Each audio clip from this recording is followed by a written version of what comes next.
सच, तुम जितनी परवाह करते हो ना, उतने ही बेबस हो जाते हो। तुम जिसकी जितनी परवाह करोगे, उतनी तकलीफ पाओगे। और जिस दिन तुम लोगों की परवाह करना छोड़ दोगे, लोग तुम्हें तकलीफ देना छोड़ देंगे। रात के 2 बजे तुमने फोन बार बार चेक किया, बस एक मैसेज की उम्मीद में, जो आया ही नहीं। आंखें भारी, दिल बोझिल, नींद गायब। ये वो दर्द है जो हमें अपनी ही परवाह देती है।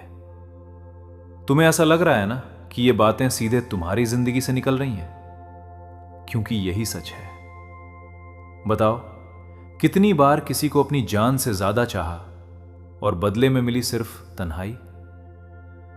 ऑफिस में एक साथी है, तुम उसकी हर प्रॉब्लम सुनते हो, हर बार कंधा देते हो। एक दिन तुम्हें मदद चाहिए थी और उसने मैसेज तक का जवाब नहीं दिया। मन करता है पूछो, इतनी परवाह सिर्फ मैं ही करता था क्या? यही असली धोखा नहीं, सबक है। दुनिया उन्हीं को याद करती है जो उनकी परवाह नहीं करते। एक लड़की थी, नाम नहीं लूंगा, शायद ये कहानी तुम्हारी ही हो। उसने अपना हर सपना, अपना हर फैसला बस एक इंसान के लिए छोड़ दिया। सोचती थी मेरी परवाह ही उसे बदल देगी। वो रोज उसके मूड के हिसाब से खुद को ढालती, अपनी खुशी तक उसे दे आती।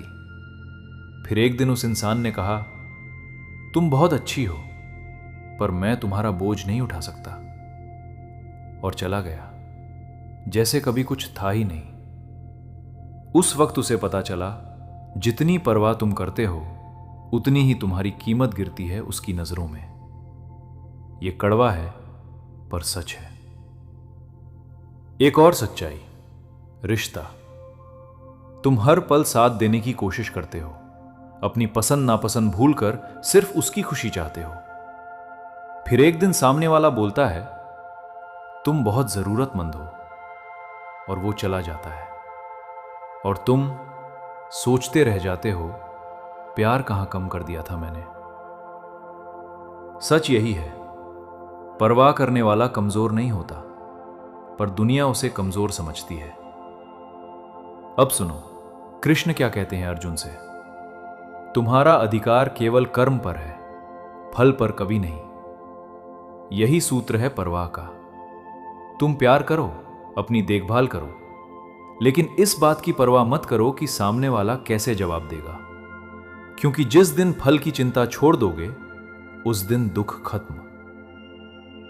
कृष्ण ने यह भी कहा, समत्वम योग उच्यते, यानी समता ही असली योग है। सुख दुख में एक समान रहना यही बचा सकता है। तुम सोच रहे होगे, अगर परवाह ही नहीं करेंगे तो रिश्ते कैसे बनेंगे? तो सुनो, परवाह करना गलत नहीं, गलत है उस परवाह को अपनी खुशी का दामन बना लेना। सूरज रोज रोशनी देता है, उम्मीद नहीं करता कि कोई शुक्रिया कहे। ऐसे ही तुम भी दे सकते हो, बिना शर्त, बिना उम्मीद। जरा सोचो, जिन लोगों ने तुम्हें छोड़ दिया, क्या वो तुम्हारी रातों की नींद के लायक थे? नहीं ना? तो फिर क्यों रो रहे हो? उठो और अपनी कीमत पहचानो। अब धीरे से आंखें बंद करो, अपने दिल से कहो, मैं प्यार करूंगा, पर खुद को खोकर नहीं। गहरी सांस लो, महसूस करो ये आजादी। अगर कृष्ण की यह बात आपके दिल को छू गई और आप सच्चे सुकून की राह ढूंढ रहे हो, तो मेरे प्रेमी परिवार का हिस्सा बनो। यहां हर वीडियो एक ऐसा दर्पण है जो तुम्हारी आत्मा से बात करेगा। सब्सक्राइब करो और जुड़े रहो, क्योंकि यह सफर अकेला नहीं है। जय श्री कृष्ण। अपना ख्याल रखना।